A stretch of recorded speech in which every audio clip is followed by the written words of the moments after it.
अय, आज निखिल सदगीरला त्याच्या कॉलेजमध्ये डायरेक्ट त्याचे फॅन भेटले मित्रांनो. त्यांनी मला काय गिफ्ट दिले थांबा ते पण सांगतो, पण त्याआधी व्हिडिओ शेवटपर्यंत नक्की बघा. तर नमस्कार पब्लिक. तर आज झाला असं मित्रांनो, निखिल सदगीर सकाळी सकाळी आलता कॉलेजला. आज आपल्याला कॉलेजमध्ये रक्त वगैरे काढायचं होतं. जसं तुम्ही समजताय तसं नाही बरं का मित्रांनो. हे बघा असं आपल्याला करायचंय. आपल्याला आज प्रॅक्टिकल आहे कॉलेजमध्ये. सकाळी सकाळी थंडी खूप होती, मग मस्तपैकी उन्हात उभं होतो. आपल्या मित्रांसोबत थोडी मुलाखत करून जायचं होतं आता प्रॅक्टिकलला. अय अरे ते जाऊ द्या, इकडं पाकीचे रक्त काढून घेतलंय मावलं. चायला म्हणलं 2-4 लिटरचं इकडंच गेलंय. आता काय राहिले का नाही अंगात. प्रॅक्टिकल ते संपलं होतं, मग आपल्या गाड्या काढल्या निघालो डायरेक्ट कॅन्टीनकडं. कॅन्टीनला जायचं सांगून इथं पार्किंग मध्ये येऊन बसले. अरे म्हणलं चला, जाम ऊन लागू राहिलं इथं. आलो भाऊ कॅन्टीन मध्ये, मस्तपैकी निवांत येऊन बसलोय आता इथं. आपल्या सूरज भाऊला तर डायरेक्ट आज वेटरच बनवून टाकलं पोरांनी. आज आपल्या सूरज भाऊ कडून सगळ्यांना चहा होता मित्रांनो.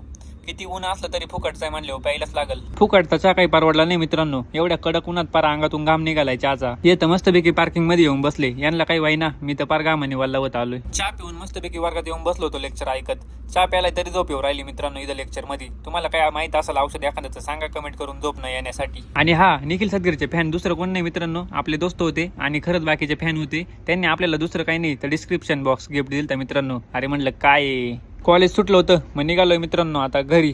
आपल्या गाय बी घेऊन घरी चाललो होतो मित्रांनो. तेवढ्यात आपला लक्ष्मण भाऊ दिसला. अरे अय हळू घालशील अंगावर. त्यांनी तर आपल्या अंगावर ट्रॅक्टर घालून दिलाय मित्रांनो. अय ते जाऊ द्या, आपलं गाव कसं आहे मित्रांनो, काय तो सनसेट, काय ते वातावरण, सगळं कसं एकदम ओके मध्ये.